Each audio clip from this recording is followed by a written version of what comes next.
Hey everyone, and welcome to another deep dive with us. Today we're really excited to be tackling a book that's been generating a lot of buzz, The Parasitic Mind: How Infectious Ideas Are Killing Common Sense by Gad Saad. Have you heard of this one? Yeah, definitely. It's been making the rounds. It's a pretty provocative look at how irrationality seems to be spreading like a virus, especially among the intellectual elite. That's a really interesting way to put it, a virus. Yeah. So what exactly does Saad mean by parasitic mind? Well, basically, he argues that certain dangerous ideas can take root in our minds and kind of hijack our thinking, almost like a parasite. Okay, so it's not just that these ideas are wrong or misguided. He's saying they actually have the power to warp our perception of reality. Exactly. Saad argues that these ideas can spread from person to person and even infect entire societies, ultimately eroding common sense and leading us down some pretty dangerous paths. That's a pretty bold claim. I'm curious to hear more about the specific ideas he's talking about. But first, can you tell us a little bit about Gad Saad himself? What's his background? Sure. Saad's background is actually really fascinating, and it definitely informs his perspective in the book. Yeah. He grew up as a Lebanese Jew in a culture where freedom of thought and expression were often suppressed. He saw firsthand the dangers of ideological extremism and the way it can stifle dissent and critical thinking. So that experience really shaped his worldview and his passion for defending truth and reason. Absolutely, and it comes through very clearly in the book, right from the first chapter titled The Age of Unreason.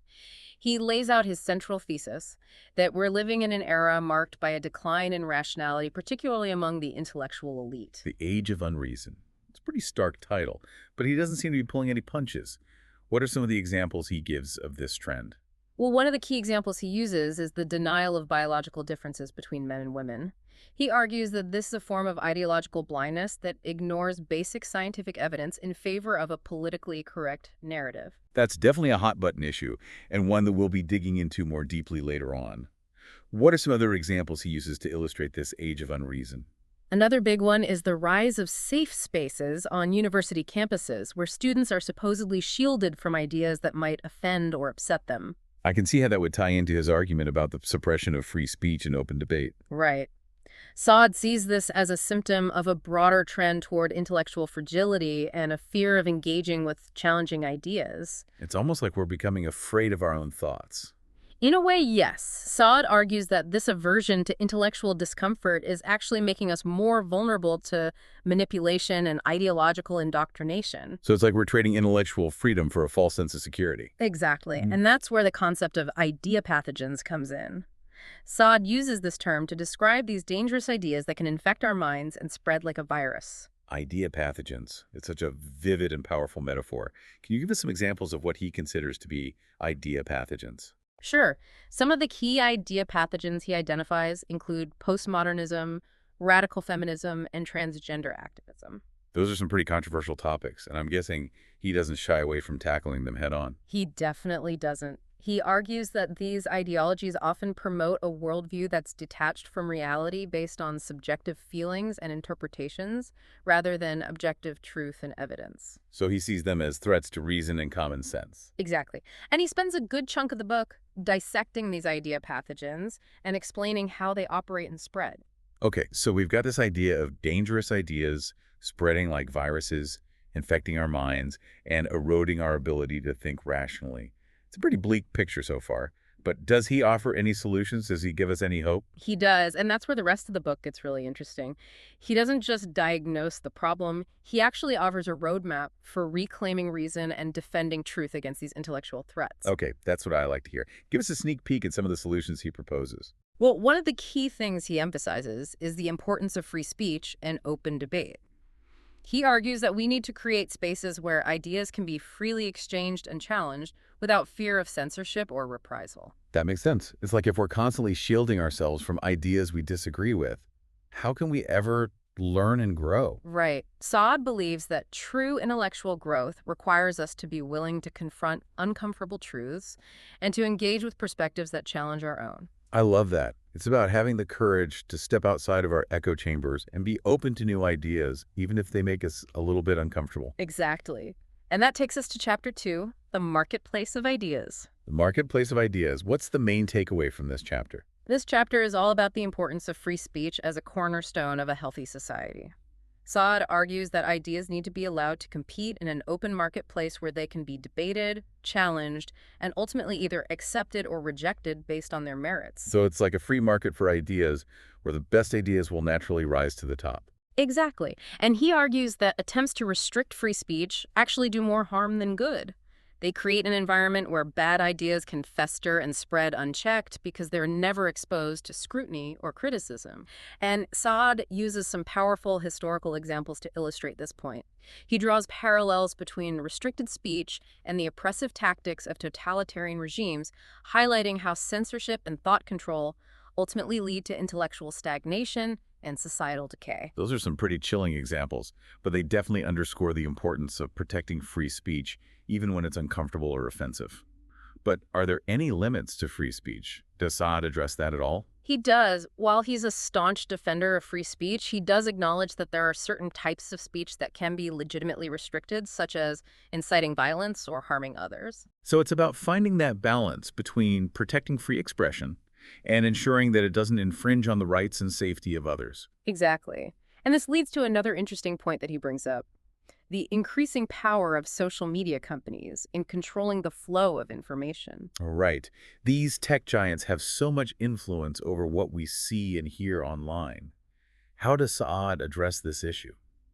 He expresses concern about the potential for these companies to censor certain viewpoints or to create filter bubbles where people are only exposed to information that confirms their existing biases. It's like we're all living in our own little echo chambers where we only hear what we want to hear. Exactly.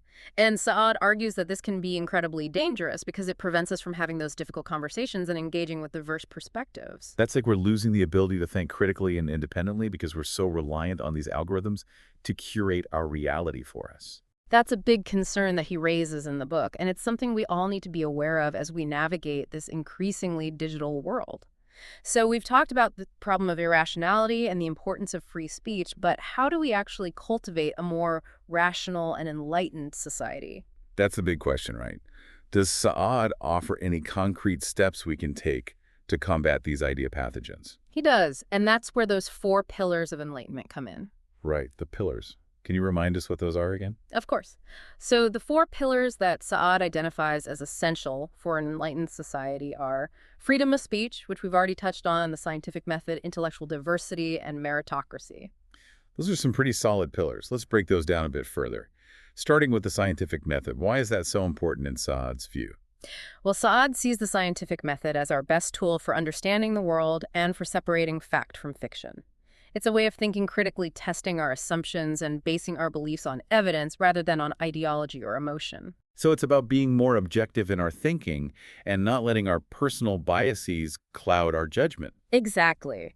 And he argues that we need to apply the same rigor and skepticism to our social and political beliefs as we do to our scientific beliefs. We can't just accept things at face value or because they feel good. We need to demand evidence and be willing to challenge our own assumptions. I like that. It's about being intellectually honest with ourselves and not just clinging to beliefs that make us feel comfortable. Precisely. And this leads to intellectual diversity, which is another crucial pillar. Saad argues that we need a wide range of perspectives and viewpoints to truly understand complex issues. That makes sense. If everyone thinks the same way, we're bound to miss something important. Exactly. He emphasizes the importance of engaging with people who hold different views than our own and being open to learning from them. So it's about valuing disagreement and seeing it as an opportunity for growth rather than as a threat. Absolutely. And this ties into the final pillar, meritocracy. Okay, so let's talk about meritocracy. Why is that so important? Saad believes that a truly just and equitable society rewards people based on their talent and effort, not on their identity or social group.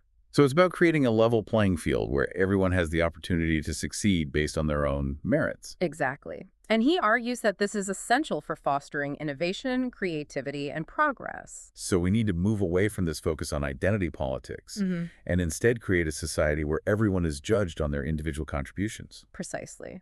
And he argues that these 4 pillars, freedom of speech, the scientific method, intellectual diversity, and meritocracy, are what allowed Western civilization to flourish.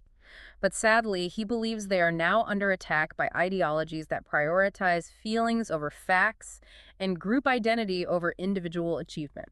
That's a pretty sobering thought. But he doesn't leave us there, right? He offers a way forward. He does, and that's what we'll be exploring in the next part of our deep dive. Thank you for listening to Rambling Dan Rowe's Deep Dive Book Reviews.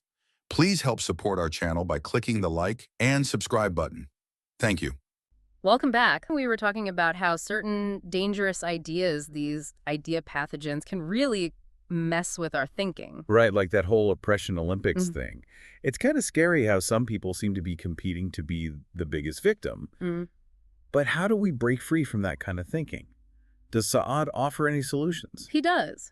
In Chapter 6, he tackles this head-on. It's called The 6 Degrees of Faux Causality. Faux causality. What's that all about? It's basically about how people twist and turn things to blame whoever they want for problems. Okay, so like conspiracy theories where everything is connected to like lizard people or something. Kind of, but Saad's talking about something more widespread. He says this faux causality pops up in everyday arguments and debates.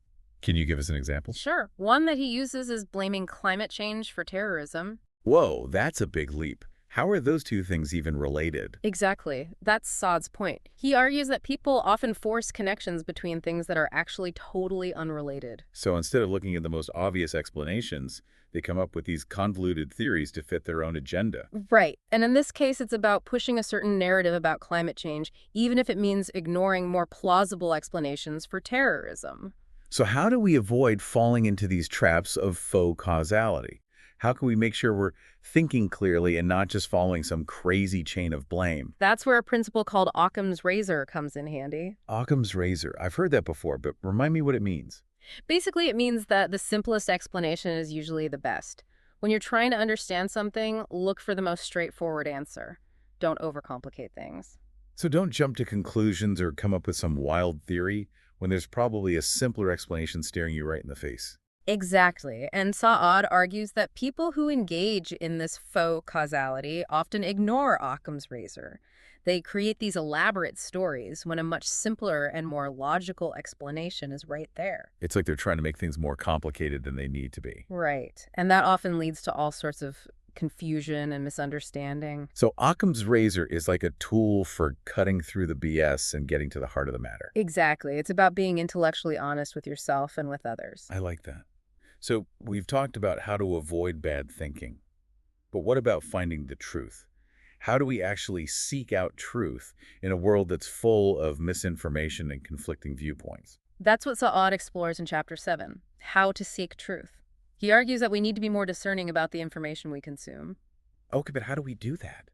There's so much information out there these days. It's hard to know what to believe. He introduces this idea of building nomological networks of cumulative evidence. Nomological networks. Now that sounds complicated. It's actually not as complex as it sounds.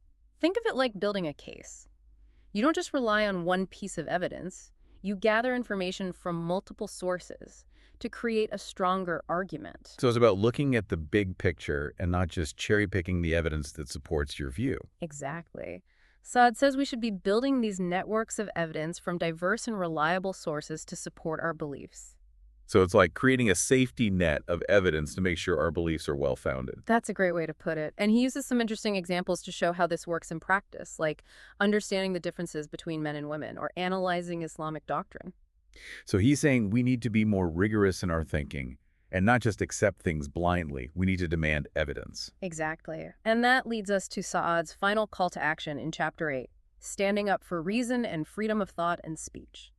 It sounds like he's challenging us to be more than just passive observers. He is. He's saying we need to actively defend reason and truth. We can't just sit back and let these idea pathogens take over. So what does he suggest we do? How can we fight back? He emphasizes the importance of individual courage and the willingness to speak out against the tide of conformity. So even if everyone else is buying into some crazy idea, we need to be brave enough to say, wait a minute, this doesn't make sense. Exactly. It's about having the guts to challenge the status quo, even when it's unpopular. He uses that analogy of the honey badger, right? That little creature that's fearless and always ready to fight. That's right. Saad wants us to be like honey badgers. Tenacious and unafraid to stand up for what we believe in, even when we're outnumbered. That's a powerful image. Yeah. But speaking of standing up for what we believe in, I'm curious about this concept of the homeostasis of victimology that Saad talks about. Ah, yes. That's a fascinating idea. What is that exactly? It's this idea that there's a sort of set point for how much victimhood is considered acceptable in society. So like a quota for how much oppression needs to exist. In a way, yes. Saad argues that if there's not enough actual victimhood to go around, people will start inventing it or exaggerating their own suffering. That's kind of messed up. Why would people do that? Well, he connects it to this other concept called the prevalence-induced concept change effect. Okay, now that one definitely needs some explaining. Basically, it means that when something becomes less common, we tend to broaden our definition of it. So if there are fewer actual cases of oppression, people start to see oppression everywhere, even in situations that are perfectly normal. So it's like our perception of what constitutes oppression changes depending on how much oppression we're exposed to. Exactly. And Saad argues that this is one reason why we're seeing a rise in these exaggerated victimhood narratives and even hate hoaxes. People are so focused on finding oppression that they start seeing it even where it doesn't exist. Right. And this can be really dangerous because it creates a climate of fear and suspicion where everyone is walking on eggshells, afraid of saying or doing the wrong thing. It's like we're losing the ability to have open and honest conversations because we're so worried about offending someone. Exactly. And that ties back to Saad's earlier critique of the oppression Olympics. When victimhood becomes a source of social status or moral authority, it creates this incentive to inflate one's own suffering. It's like people are trying to one-up each other with their stories of oppression. Right. And this constant focus on victimhood can actually prevent us from addressing real problems and finding real solutions. So how do we break free from this cycle of outrage and victimhood? How do we create a more balanced and nuanced understanding of these issues? Thank you for listening to Rambling Dan Rowe's Deep Dive Book Reviews. Please help support our channel by clicking the like and subscribe button. Thank you. Welcome back to our deep dive into Gad Saad's The Parasitic Mind. It's been a wild ride. So much to think about.